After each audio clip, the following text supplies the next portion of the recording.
নিশ্চয়ই এর পেছনে একটা সিগনিফিকেন্স আছে, একটা কারণ আছে। এই সিগনিফিকেন্স বুঝলেই মুসলমান নামাজ ছাড়তে পারবে না।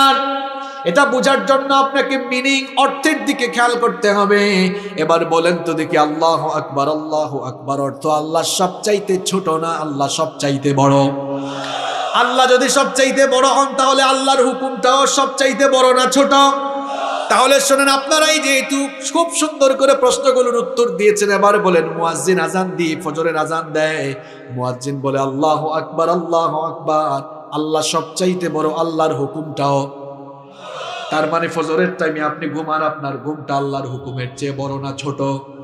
আজান শুনেও যেই লোকটা ঘুমায়া থাকলো সে আল্লাহর সঙ্গে পাল্লা দিয়া, আল্লাহকে বুড়ি আঙ্গুল দেখায়া ঘুমের মধ্যে থেকে সে আল্লাহর সঙ্গে, আল্লাহর হুকুমের সঙ্গে নাফরমানি করে বসলো।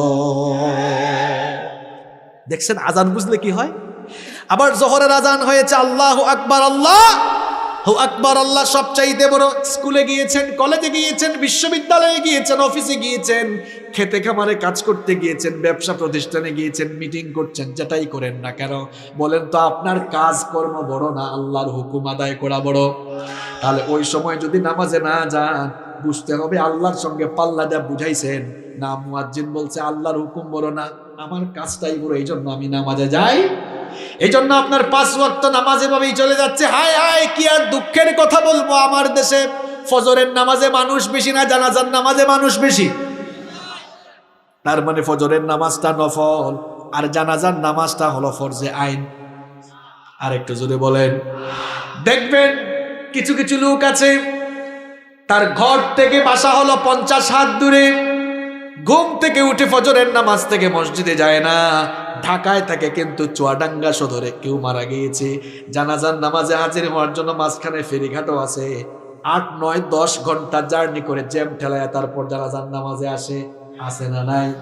কি ব্যাপার, সে তো তার ঘর থেকে 50 হাত দূরে ফজরের নামাজে গেল না, কিন্তু 9-10 ঘন্টা জার্নি করে কেন জানাজার নামাজে আসলো? এই লোকটার মতলব কোন জায়গায়? মতলব আপনাকে বুঝতে হবে, ফজরের নামাজের আগে বক্তব্য দেওয়ার সুযোগ নাই, জানাজার নামাজের আগে বক্তব্য দেওয়ার সুযোগ আছে। এই বাটপাট, তুই ফজরের নামাজে গেলি না কেন? তোর ফজরের নামাজ কোথায় রে? ঠিক তো কইলেন, এখন তো আমি আরো কাঁচা কথা বলবো। এই ভালো করে শুনেন, অফিসে চাকরি করে সকাল 9টার আগে অফিসে না ঢুকলে বস জেরা করবে, চাকরি যাইতে পারে, বেতনও কাটা যাইতে পারে। সবার হাতে এখন স্মার্টফোন আছে না নাই? বলেন তো ফোনের মধ্যে অ্যালার্ম অপশন আছে না নাই? 9টায় অফিসে ঢুকতে হবে, 8টায় অ্যালার্ম সেট করেছে। আবার যারা বিবাহিত বউকে বলে, ও বউ আমাকে 8টায় ডেকে দিও, টাইম মতো অফিসে না ঢুকলে কিন্তু চাকরি চলে যাবে। কি ব্যাপার ভাই, অফিসে ঠিক টাইমে যাওয়ার জন্য অ্যালার্ম লাগাইতে পারলেন, কিন্তু ভোর 5টার সময় অ্যালার্ম লাগাইয়া তো আপনি ফজরের নামাজে হাজির হতে পারলেন না। আপনার এই কার্যক্রম দ্বারা বুঝালেন আপনার মনের ভেতরে, দিলের মধ্যে আল্লাহর ভয়ের চাইতে বসের ভয় অনেক বেশি। এই কলেজ বিশ্ববিদ্যালয়ের পড়ুয়া ভাইরা, রাতের বেলা এত দেরিতে ঘুমাও কেন? ফেসবুকে স্ক্রলিং করতে করতে তোমার রাত 2টা-3টা বাজে। স্ক্রলিং করছে তো করছে, ঝিমাইতে ঝিমাইতে সিলেট হয় উঙ্গাইতে উঙ্গাইতে তার উপরে মোবাইল ফুরি গেছে। জিমানুকে সিলেট বলে উঙ্গানি, কিতা কয় তাই কে যায়, কিতা হৌকা মাতৌকা, কিতা কয় কিতা মাত মাথো না, মানে মাথাই না আপনারা বলাইলাম আপনাদেরকে, বলাচ্ছি। এই জিমানুকে কি বলে? উঙ্গানি, কিতা কয়? এই উঙ্গাইতে উঙ্গাইতে ঝিমাইতে ঝিমাইতে ফোন তার উপরে পড়ে, তাও সে স্ক্রলিং বাদ দেন। আছে না নাই? 2টা-3টা পর্যন্ত সজাগ থাকতে থাকতে কি হয়েছে দেখছেন নি চেহারা? যুবক মানুষ, তার গাল টাল ভেঙে একদম এমনি হয়ে গেছে। তোমার অবস্থা এমন হইল কেন? বিচি উঠতে উঠতে অবস্থা খারাপ তোমার মুখে। তুমি রাতের বেলা সজাগ থাকো কেন? আল্লাহ তো রাত দিয়েছেন বিশ্রামের জন্য, ওয়াজআলনা নাওমাকুম সুবাতা। রাতের বেলা তাড়াতাড়ি ঘুমাও, ফজরের নামাজে ওঠো। যারা 8টায় 9টায় অ্যালার্ম সেট করে ঘুম থেকে উঠে, কিন্তু ফজরের সময় অ্যালার্ম সেট করে ঘুম থেকে উঠে না, তাদের বিবেকের কাছে আমার প্রশ্ন হলো, আপনি 8টা 9টায় অ্যালার্ম সেট করে ঠিকই ঘুম থেকে উঠতে পারলেন, কিন্তু আপনি ফজরের সময় 5:30 5টায় অ্যালার্ম দিয়ে আপনি ঘুম থেকে উঠতে পারলেন না। আপনি তো শয়তানের খাস বন্ধু, খাস গোলাম হয়ে গিয়েছেন। আপনাকে দেখে শয়তানও আফসোস করে বলে আমার তো এখন রিটায়ার্ডে যাওয়া দরকার, সে তো আমার সব শয়তানি দায়িত্ব নিয়ে ফেলেছে। আপনি বলবেন হুজুর এমন কথা কইলেন কেন? তাহলে আপনি জবাব দেন, আপনার মুখেই আমি বলেন নামাজ আদায় করলে খুশি হন কে? আর নামাজটা ছেড়ে দিলে সবচাইতে খুশি হয়ে যে তার নাম আরো জোরে। আপনার যে ফজর নাই, জোহর নাই, আসর নাই, মাগরিব নাই, এশা নাই, আপনি খুশিটা করেন গায়ে। আবার আমার বাড়ি তো সিলেটে, আমাদের এলাকায় আমি দেখেছি 5 ওয়াক্ত নামাজে যায় না, কিন্তু জুমার দিনে ঠিক মতো মসজিদে যায়। আজকে তো জুমার দিন গেল, আমার মনে হয় চুয়াডাঙ্গায় এমন নামাজি নাই। তাহলে এবার বলেন তো দেখি, একদিনে নামাজ কয়বার? জুড়ে বলেন কয়বার? এক সপ্তাহ সমান কয় দিন? 7 দিন। একদিনে যদি 5 বার নামাজ হয়, 5 7 কত হয়? 35। লোকটা যদি সপ্তাহে মাত্র 1 বার নামাজে যায়, তাহলে আল্লাহর গোলামি করছে কয়বার? 35 থেকে 1 বাদ দিলে থাকে কত? তাহলে লোকটা শয়তানের গোলামি করেছে কতবার? এর চেহারা মানুষের মতো হলো, এটা মানুষের কোনো জাত না, এ মানুষের কোনো জাত না। সে নিজেকে শয়তানের খাস গোলাম, খাস মুরিদ বানিয়ে ফেলেছে। আর কেমনে বুঝাইতাম আপনাকে? আমি কোরআন হাদিস দিয়ে তো বহু ওয়াজ করলাম, বহু বুঝাইলাম, তাও আপনি বুঝ মানেন না। চেহারা সুরত তো দেখি মানুষের মতো চেহারা সুরত হইলেও কাজ কারবার তো সব শয়তানের মতো। এই জন্য বলছি এটা মানুষের জাত না। আল্লাহর গোলাম কখনো নামাজ ছাড়তে পারে? এ যুবক আর তরুণ ভাইরা, তোমাদেরকে বলছি শোনো, তোমাদেরকে নামাজে আসার কথা বললে তোমরা বলো হুজুর এখন টাইম হয় না, এখন আমরা ইয়াং, আমরা বুড়া হই, চুলদারি পাকুক, তারপরে আমরা নামাজে যাব। যুবক ভাইয়েরা বলো তো দেখি, তুমি যে বুড়া হবা এর কি কোনো গ্যারান্টি আছে নাকি? এটা তো শয়তানের পজিটিভ ধোঁকা।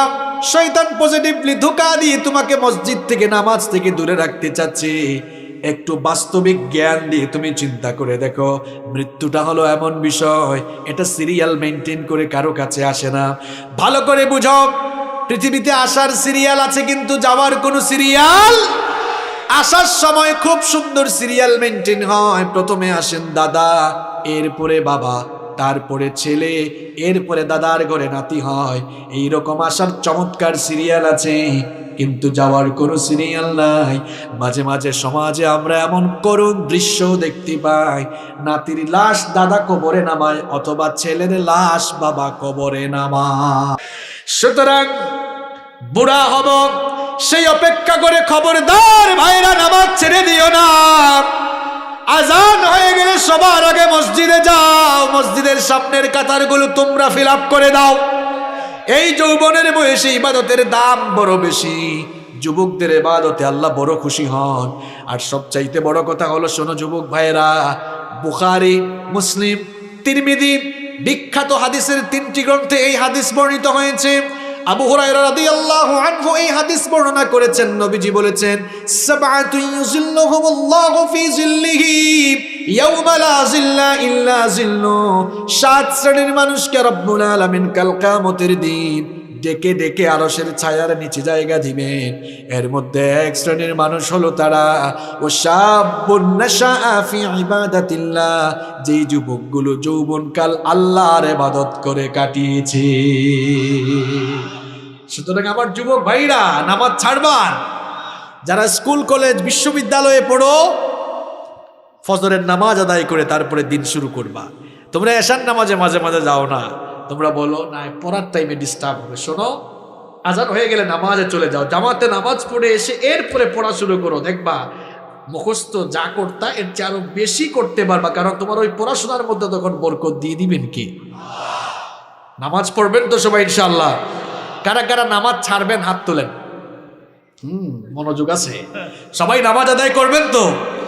তাহলে নতুন বছরকে সামনে রেখে আমরা সবাই আজকে সিদ্ধান্ত নিলাম, 2 নম্বর, সবাই আমরা 5 ওয়াক্ত কি করব? সালাত কায়েম করো, সালাত কায়েম করো, হবে সম্মানী তুমি, হবে জান্নাতি তুমি, দেবে কাল হাসরে শীতল ছায়া আরশে আজিম। রব্বিয়াল আলা, রব্বিয়াল আযীম, রব্বিয়াল আলা, রব্বিয়াল আযীম। সবাই জান্নাত চাই তো? মনে রাখবেন, উইদাউট সালাত, নামাজ ছাড়া আপনি জান্নাত পাবেন না। কারণ সালাত ইজ দ্য কি অফ সাকসেস, সালাত ইজ দ্য কি অফ প্যারাডাইস। এই নামাজ জান্নাতের চাবি, এটা সফলতার। পড়লে নামাজ, রাখলে রোজা, আল্লাহ রাসূল পাবে সোজা, হালকা হবে পাপের বোঝা, করলে ইবাদত পাবে তুমি রোজ হাসরে প্রতিদানে জান্নাত, প্রতিদানে জান্নাত, প্রতিদানে জান্নাত।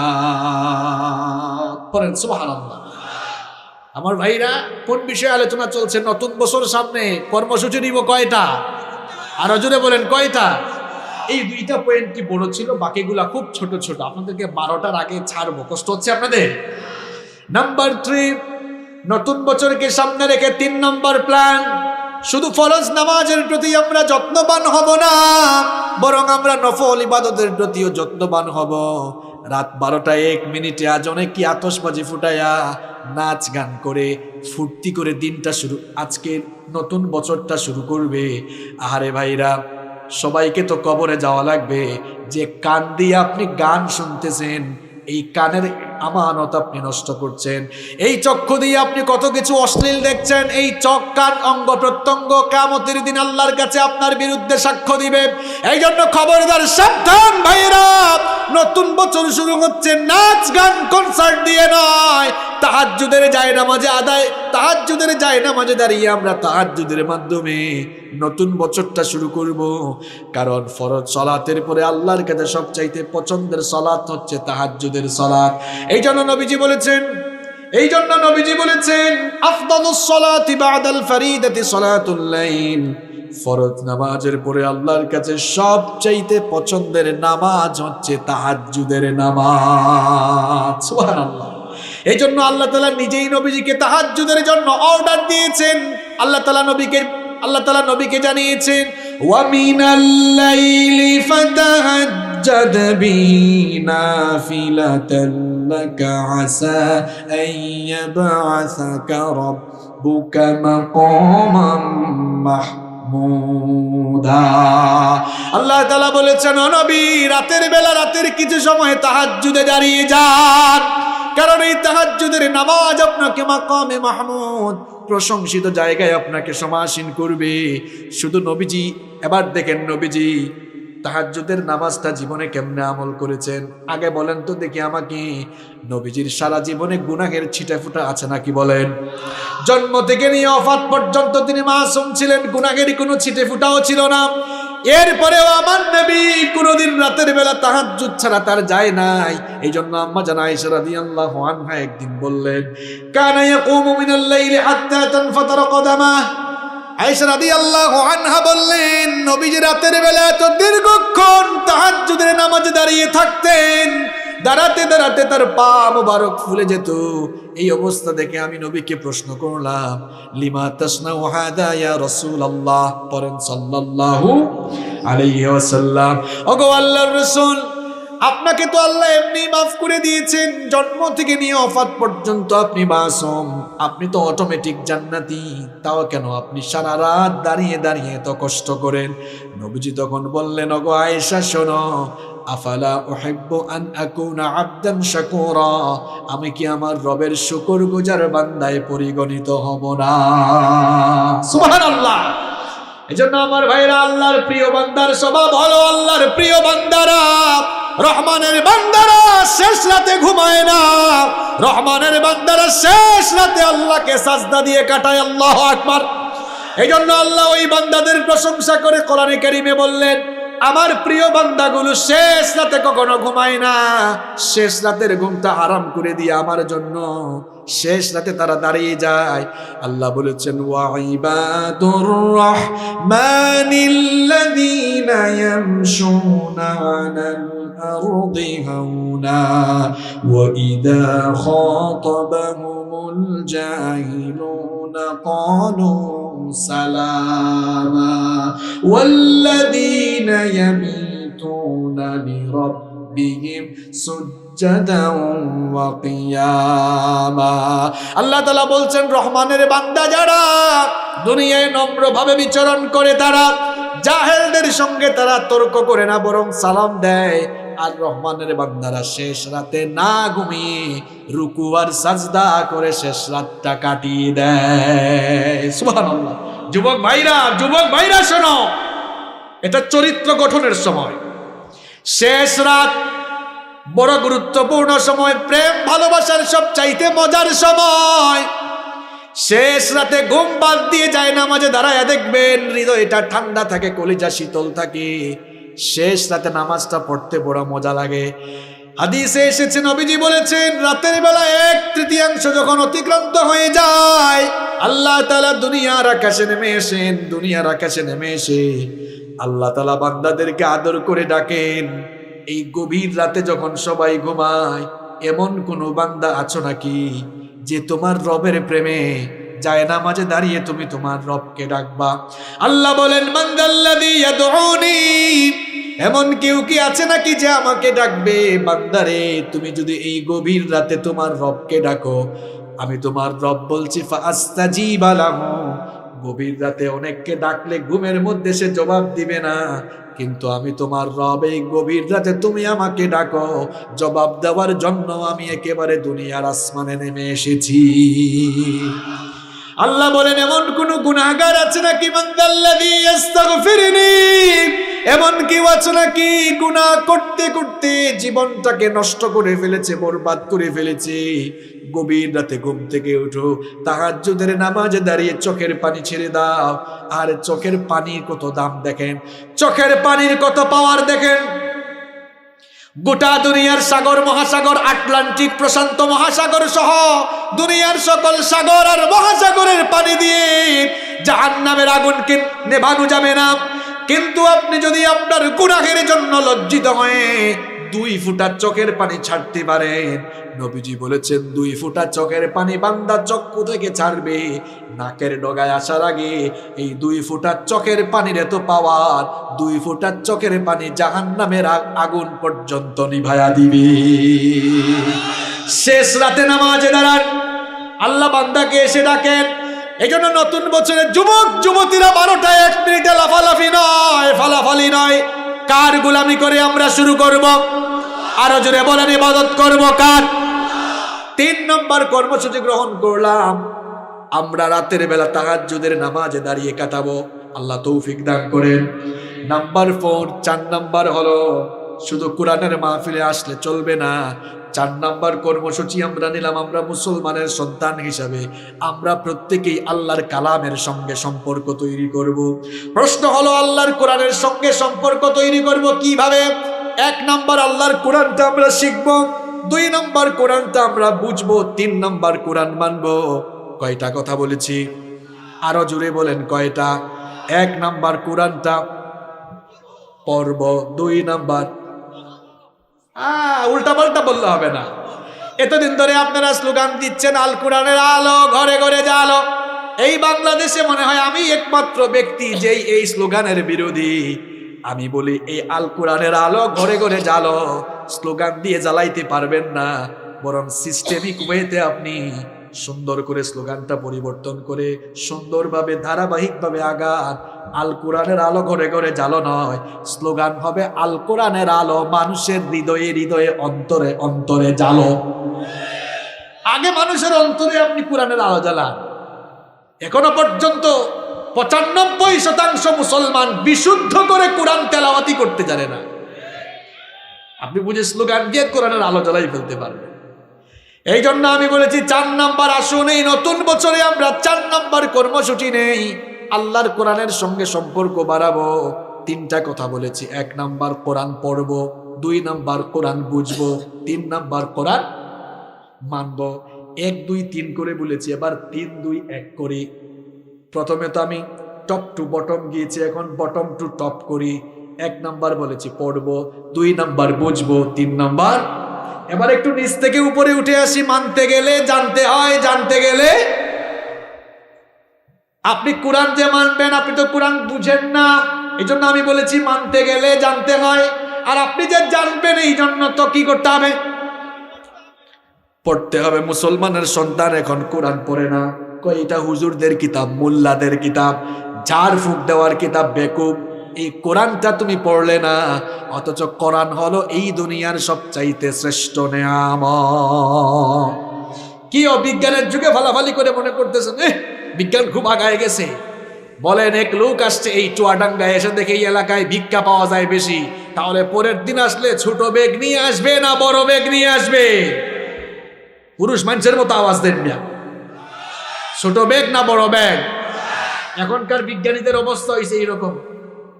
যত তারা নতুন নতুন জিনিস আবিষ্কার করে, নতুন তথ্য বের করে, দেখে এটা কোরআনের কাছে নতুন না, কোরআনের কাছে পুরাতন। এই জন্য আমি বলি, বিজ্ঞান যত উপরের দিকে উঠবে, বিজ্ঞান ভিক্ষুকের মতো কোরআনের কাছে এতিমের মতো দাঁড়িয়ে থাকতে বাধ্য হবে।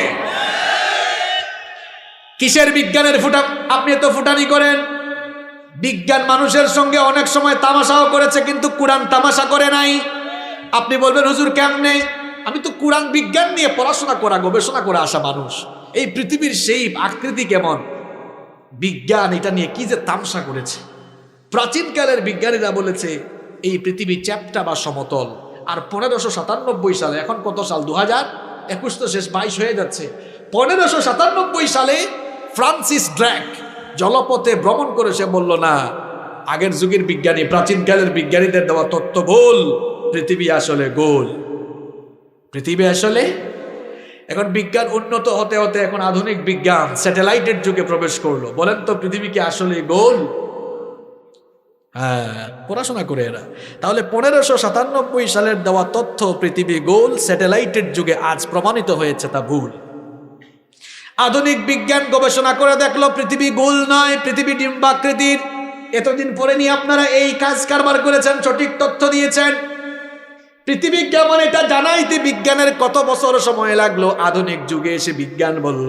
আর আপনি যেটাকে মোল্লার কিতাব, হুজুরদের কিতাব বলেন, এই কিতাবে 1500 বছর আগে এই বিষয়টার সুস্পষ্ট সমাধান দিয়েছেন কি?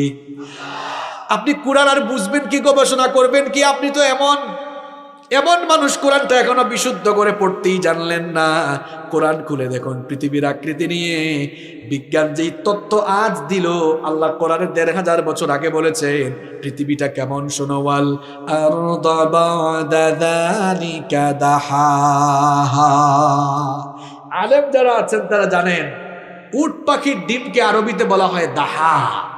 আল্লাহ তাআলা বলছেন, আমি জমিনকে, পৃথিবীকে উট পাখির ডিমের মতো ডিম্বাকৃতির করেছি। আল্লাহু আকবার। তাহলে বলেন, কোরআন আগে না বিজ্ঞান আগে? এখন তো এই বিষয়ে কথা বলতে গেলে অনেক লম্বা হয়ে যাবে। তাহলে বিজ্ঞানময় এই কিতাব আপনি মানবেন কেমনে? মানতে গেলে তো জানতে হয়, জানতে গেলে। দুইটা কথা বলে এই পয়েন্টটা আমি বাদ দেই। আমি জানি চুয়াডাঙ্গার মানুষ শিক্ষিত, কিন্তু বুঝাবার জন্য উদাহরণটা দিচ্ছি। এক চাচা ইংরেজি জানে না, এখন সুপ্রিম কোর্ট থেকে ইংরেজি ভাষায় লেখা একটা চিঠি আসছে। চিঠি যে নিয়ে আসছে বাড়িতে, রাত 12টা হয়ে গেছে, পৌঁছাইতে দিয়ে বলছে, চাচা এই নেন একটা চিঠি আসছে, সুপ্রিম কোর্টের চিঠি। চাচা ভাবছে বাংলায় মনে হয় লেখা, আমি পড়ে নিব না। চিঠি দিয়া চলে গেছে। চাচা খুলে দেখে, হায় হায়, ইংরেজিতে লেখা। ইংরেজি কি বুঝে? আরে রাত তো 12:30 হয়ে গেছে, সুপ্রিম কোর্টের নোটিশ, গ্রেফতারি পরোয়ানাও তো হইতে পারে। রাত পোহাবার আগেই যদি আমারে বন্দি করে ফেলে, বলেন টেনশন বাড়ছে না কমছে? চিন্তা করলো, পাশের বাড়িতে ভাতিজা একটা তো আছে, ঢাকা বিশ্ববিদ্যালয়ে পড়ে, সে ইংরেজি জানে, চলে গেছে এবার তার কাছে। রাত 12:30 গিয়ে কয়, ভাতিজা উঠো, বাজান উঠো। ভাতিজা বলে, চাচা এত রাতে আসছেন কেন? কয়, বাপরে অবস্থা খারাপ, সুপ্রিম কোর্টের ছুটি, তাড়াতাড়ি উঠো। ভাতিজা বললো, চাচা সকালে এসে। কয়, না, সকাল হওয়ার আগেই যদি আমি না থাকি, তাড়াতাড়ি উঠো। প্রশ্ন হলো, সুপ্রিম কোর্টের নোটিশটা এসেছে ঢাকা থেকে, তাই না? কোরআন এসেছে কার কাছ থেকে? কি ব্যাপার বাবা? ও আব্বা, আপনি সুপ্রিম কোর্টের নোটিশ বোঝার জন্য না ঘুমাইয়া মানুষের বাড়ি দৌড়াইতে পারেন, বয়স তো আর কম হইল না। আল্লাহর কোরআন শেখার জন্য কয়দিন কতবার কার কাছে দৌড়াইছেন, নিজের বিবেককে প্রশ্ন করুন। বুঝলে বুঝ ভাতা, না বুঝলে তেজ ভাতা। আর কেমনে বুঝাইতাম আপনারা? আর কি যুবক, ছাত্র ভাইরা, তোমাদের কি হয়েছে? খুব ফটর ফটর করে তো ইংরেজিতে কথা বলতে পারো। আর অনেকে আছে হুজুরদেরকে দেখতেই পারে না। হুজুররা কি জানে, হুজুররা কি জানে, কাছে গিয়া দেখো। কিছু ফটফট করে ইংরেজি পারো, হুজুররা আরো বেশি ইংরেজি জানে। হুজুররা আরবি শুরু করলে তুমি আম্মক হয়ে যাবে একেবারে। ছাত্র ভাইরা, কি ব্যাপার? তোমার বুক শেলফে তো সব আছে, তোমার বুক শেলফে তো কোরআন নেই। ইন্টারমিডিয়েট পাশ করেছে, বিদেশে পড়ার অনেকের স্বপ্ন থাকে না? স্কলারশিপে অনেকে বিদেশে যায়। একজনের কাছে চীন দেশ থেকে, চীনের একটা ইউনিভার্সিটি থেকে অফার লেটার এসেছে। কি আসছে? বিশ্ববিদ্যালয়ে চান্স পাইলে অফার লেটার আসে না? এখন চাইনিজরা কিন্তু খুব মারাত্মক। চাইনিজ আর টার্কিরা, এরা তাদের নিজেদের ভাষা সব জায়গায় ব্যবহার করে। জানেন আপনারা এটা? চাইনিজ আর তুর্কিরা তারা নিজেদের ভাষা সব জায়গায় ব্যবহার করে। অফার লেটার আসছে চাইনিজ ল্যাঙ্গুয়েজে। এত বুঝে না। যে চাইনিজ ল্যাঙ্গুয়েজ বুঝে, ওয়াং ওয়াং চাং, এগুলোকে আমরা বুঝি নাকি? তো মনে মনে ভাবলো দেখি তো কি লেখা, যে বুঝে তার কাছে গিয়েছে। কি ব্যাপার ভাই, তুমি দেখি বিশ্ববিদ্যালয়ের অফার লেটার বুঝার জন্য যে বুঝে তার কাছে যাও। ইন্টারমিডিয়েট পাস করার পরে বিশ্ববিদ্যালয়ে চান্স পাওয়ার জন্য 6 মাস 8 মাস তুমি ভর্তি তুমি কোচিং করে ক্লাস করতে পারো, কিন্তু এখনো তুমি এই পৃথিবীর শ্রেষ্ঠ কিতাব কোরআন শেখার জন্য কিছু সময় বিনিয়োগ করে যে পারে তার কাছে যাইতে পারো নাই। কপাল পোড়া। নতুন বছরে সিদ্ধান্ত নেই, আমরা যারা কোরআনটা শিখি নাই, আগে কোরআনটা শিখি। আসুন কোরআনটা শিখি। শিখবেন তো আপনারা? কারা কারা শিখবেন না দেখি হাত তুলেন। আচ্ছা, তাহলে কয়টা বললাম? আরো জোরে বলেন। 5 নাম্বার, শুধু কোরআন নয়, আমরা হাদিসও পড়বো। বলেন, এখন বাংলা অনুবাদ করা অনেক হাদিস আছে না নাই? ইসলামিক ফাউন্ডেশন থেকে অনুবাদ করা হাদিসের বিভিন্ন গ্রন্থ আছে। বাসার মধ্যে হাদিসের কিতাব রাখেন, ডেইলি 4-5টা করে হাদিস পড়েন। জ্ঞান ভান্ডারেতে সমৃদ্ধ হবে। ইসলাম জানতে পারবেন। জানতে গেলে আপনি যখন জানবেন, মানতে সুবিধা হবে না অসুবিধা হবে? আরেকটু জোরে বলেন। এরপরে আসুন 6 নাম্বার, মাঝে মাঝে কিছু ইসলামী সাহিত্য পড়ুন, ইসলামী বই পড়ুন। এখন তো পড়াশোনায় নাই। যুবক ভাইরা, পৃথিবী এখন কোন দিকে যাচ্ছে রে ভাই? একটা ফ্রি ফায়ার বাদ দাও, আগে শোনো না। ঠিকই বলছে, ফ্রি ফায়ার ঠিকই আছে। দেখো দেখো, পাবজি বাবজি ফ্রি ফায়ার বানাইছে যারা, এগুলো খেলায় না তারা। বুঝে নাই কথা? পাবজি বাবজি ফ্রি ফায়ার বানাইছে যারা, এগুলো খেলায় না তারা, বরং এগুলো তোমাদেরকে দিয়া খেলাচ্ছে তারা। আর ওখানে বসে বসে ইনকাম করছে। গালি দিলে হবে না, আপনি ইহুদিদের মতো হন। তারা গবেষণা এখন এগিয়ে। একটা সময় শিল্প, সাহিত্য, সংস্কৃতি, সভ্যতা সব সেক্টরে মুসলমান নেতৃত্ব দিয়েছে। জ্ঞান বিজ্ঞান, শিল্প, সাহিত্য, সংস্কৃতি সব জায়গায় মুসলমানদের কন্ট্রিবিউশন ছিল। আর এখন মুসলমান ছেলেমেয়েরা পড়াশোনা গবেষণা থেকে বাইরে। এই জন্য এরা গবেষণা করে একটার পর আরেকটা ছাড়ে, আর আমরা খালি ওগুলা মারি। বুঝেন নাই? মানে আমরা ওগুলা নিয়ে পড়ে থাকি। দেখেন আপনারা, ওরা পাবজি বাবজি বানায়া আমাদেরকে পাবজি বাবজিতে ব্যস্ত রেখে দিল। আর ওরা আরো নতুন নতুন জিনিস বানাচ্ছে। ওরা ফেসবুক বানায়, আমাদেরকে ফেসবুকে ব্যস্ত করে রাখলো। আমার প্রশ্ন, আপনি কি বানিয়েছেন? আপনি কি বানিয়েছেন? আমাদের কোনো তথ্য আমরা গোপন রাখতে পারছি না। সব তথ্য তাদের কাছে আছে না নাই? এখন দেখেছেন, যুবক ভাইদেরকে সিদ্ধান্ত নিতে হবে, ছাত্র ভাইদেরকে সিদ্ধান্ত নিতে হবে। এসব ফাইজলামি বাদ দিয়া পড়াশোনা করো, গবেষণায় মনোযোগ দাও। শুধু পরীক্ষায় A+ পাওয়ার জন্য পড়াশোনা করলে হবে না। এই দেশের জন্য, এরপরে মুসলিম উম্মার জন্য তোমাকে অবদান রাখতে হবে। এই জন্য পড়াশোনা গবেষণায় এমন ভাবে মন দিতে হবে যেন জাতিকে, দেশকে, মুসলিম উম্মাকে তুমি নতুন কিছু দিতে পারো। এসব ফ্রি ফায়ার পাবজি বাবজি বাদ দাও, একটু পড়াশোনায় যাও, পড়ার টেবিলে যাও, পড়াশোনায় মন দাও। এরপরে নাম্বার 7 নাম্বার বলবো, সুযোগ পান বাবা, তাসবিহ তাহলিল জিকির আজকার এগুলা করেন। এখন তো সুযোগ পাইলেই গান শুনে। আর এখন তো নষ্ট হওয়া বড় সহজ হয়ে গিয়েছে। যার হাতে একটা স্মার্টফোন আছে আর বাসায় যদি ওয়াইফাই থাকে, দুনিয়া তার হাতের কাছে। আব্বু আম্মুর রুমে ঘুমায়, তোমার হাতে স্মার্টফোন। ও যুবক ভাইরা, তুমি মনে করছো আব্বু আম্মু তো দেখে না, তুমি ইউটিউবে কি দেখো কেউ তো জানে না। কিন্তু আমার কলিজার টুকরা ভাই, বলো তো, কেউ যদি নাও দেখে, একজন তো তোমাকে ঠিকই দেখেন, তিনি কে?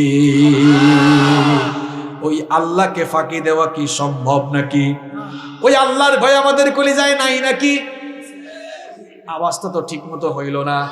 আল্লাহর ভয় আমাদের কলিজায় আছে না নাই? যাদের হৃদয়ে আছে আল্লাহর ভয়, তারা কবু পথ ভুলে যায় না। আল্লাহর প্রেম ছাড়াই দুনিয়ায় কারো কাছে কোনো কিছু চায় না, কারো কাছে কোনো কিছু চায় না। ঠিক কি না? আল্লাহর ভয় যার অন্তরে আছে, সে কখনো অন্যায় পথে, সে কখনো কোনো অপকর্মে নিজেকে জড়াতে পারে।